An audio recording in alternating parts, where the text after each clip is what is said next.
Perkembangan janin intrauterin. Fisiologi janin. Pertama-tama, sebelum mengetahui fisiologi janin, terlebih dahulu mengetahui fase embriogenik. Apa itu fase embriogenik? Fase embriogenik merupakan suatu proses pembentukan dan pertumbuhan secara progresif dari sebuah sel menuju periode organ primordial yang dimulai pada permulaan minggu ketiga setelah ovulasi dan fertilisasi. Pada periode embriogenik berlangsung selama 8 minggu dan merupakan saat terjadinya organogenesis. Fisiologi janin sendiri merupakan akhir periode embriogenik dan permulaan periode janin yang dimulai 8 minggu pasca fertilisasi. Pada keadaan ini, embrio fetus memiliki panjang hampir 4 cm. Perkembangan selama periode janin terdiri atas pertumbuhan dan pematangan struktur-struktur yang dibentuk saat periode embriogenik. Pada masa gestasi 12 minggu, uterus biasanya teraba tepat di atas simfisis pubis dan panjang kepala bokong janin adalah 6-7 cm. Pada masa gestasi 12 minggu, otak terus berkembang, panjang tubuh terus bertambah, jari tangan dan kaki juga telah berdiferensiasi, kulit dan kuku telah berkembang, dan muncul tunas-tunas rambut yang tersebar. Pada masa gestasi 12 minggu, genitalia eksterna mulai memperlihatkan tanda pasti jenis kelamin, laki-laki ataupun perempuan. Dan pada masa ini juga, janin mulai melakukan pergerakan spontan. Pada masa gestasi 16 minggu, panjang kepala bokong janin adalah 12 cm dan berat janin adalah 110 gram.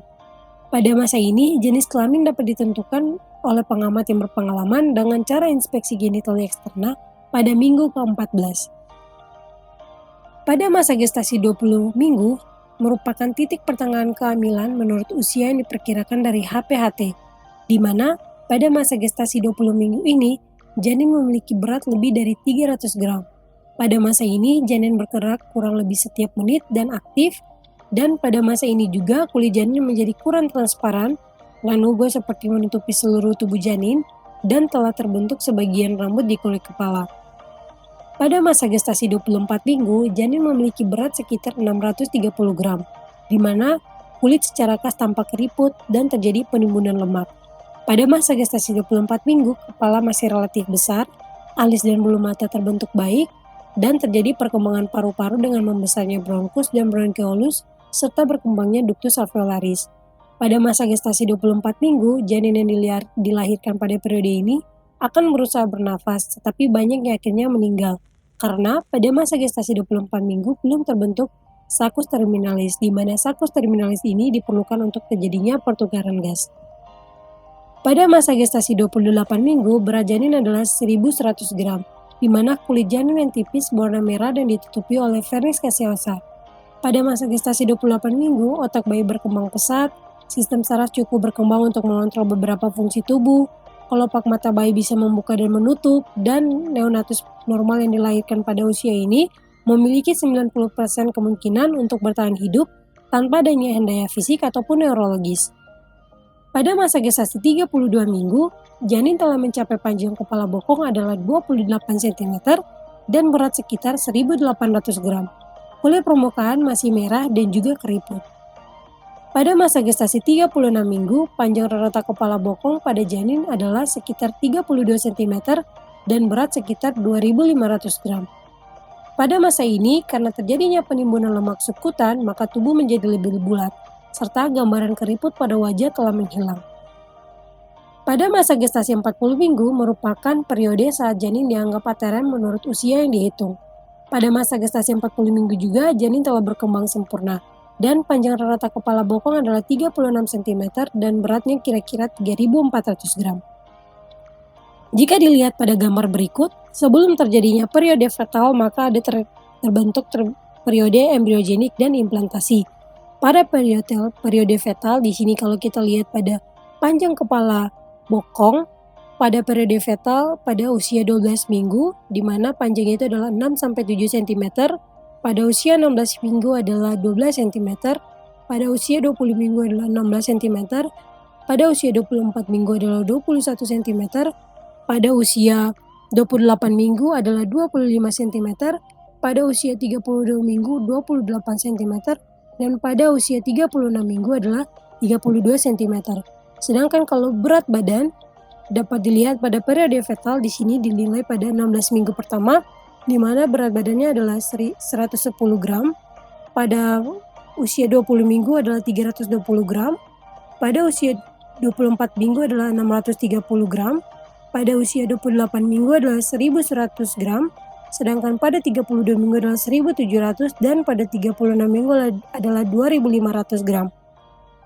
Kemudian dapat dilihat di sini pada periode embryogenik mulai terbentuk otak, di mana ada tubus neuralis, kemudian ada hemisfer, cerebellum, ventricle, dan plexus choroideus. Sementara pada periode fetal ini terbentuk adalah lobus temporalis, sulcus, gyrus, migrasi sel, dan myelinisasi. Dapat dilihat pada gambar ini, di mana gambar A merupakan gambaran otak pada 20 minggu, pada gambaran B merupakan 30 minggu, dan gambaran C merupakan 40 minggu. Kemudian dapat dilihat pada wajah, sementara pada wajah di sini pada fase embryogenik telah terbentuk bibir, lidah, palatum, pembentukan rongga, dan juga fusi. Di mana pembentukan bibir, lidah, palatum, pembentukan rongga, dan fusi ini terbentuk dari periode embryogenik sampai periode fetal. Kemudian pada bagian mata di sini pada periode embryogenik telah terbentuk colliculus ophthalmicus, lensa, nervus opticus, dan juga kelopak mata sampai pada periode fetal. Sementara pada periode fetal di sini terbentuk alis mata dan juga mulai terbentuk atau terbukanya mata.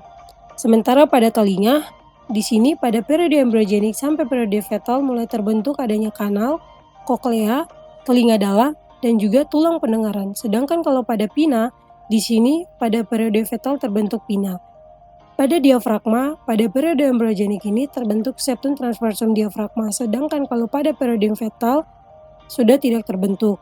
Sementara pada paru-paru di sini pada periode embryogenik itu telah terbentuk septum tracheoesophageal, bronkus, dan juga lobus, sedangkan pada periode fetal di sini telah terbentuknya adanya canaliculus dan juga sacus terminalis. Pada jantung, di sini pada periode embryogenik telah terbentuk tabung primitif, pembuluh darah besar, katup, dan juga ruang jantung. Sementara pada usus di sini pada embryogenik, di sini ada usus depan liver, pankreas, usus tengah, dan juga dinding abdomen. Sementara kalau pada saluran kemih mulai terbentuknya ada ductus mesentericus, ductus mesentericus sistem penampung, sampai terbentuknya pada periode fetal adalah glomerulus. Sementara kalau pada genitalia, mulai terbentuknya adanya plica urogenitalis, palus, dan pembesaran labio skrotal. Pada laki-laki, di sini periode embryogenik terbentuk penis, uretra, dan juga scrotum sampai pada periode fetal. Sedangkan kalau pada periode embryogenik, di sini terbentuk pada perempuan adalah klitoris dan pada periode fetal adalah labia. Kemudian pada skeletal, di sini periode embryogenik terbentuk kartilago, vertebra, dan juga pusat penelangan. Sedangkan kalau pada ekstremitas ada terbentuknya gema, selaput, dan juga jari-jari. Sementara kalau pada kulit, maka pada periode fetal akan terbentuk kuku jari tangan, vernix, dan juga rambut lanugo. Itu saja dari presentasi saya. Sekian dan terima kasih.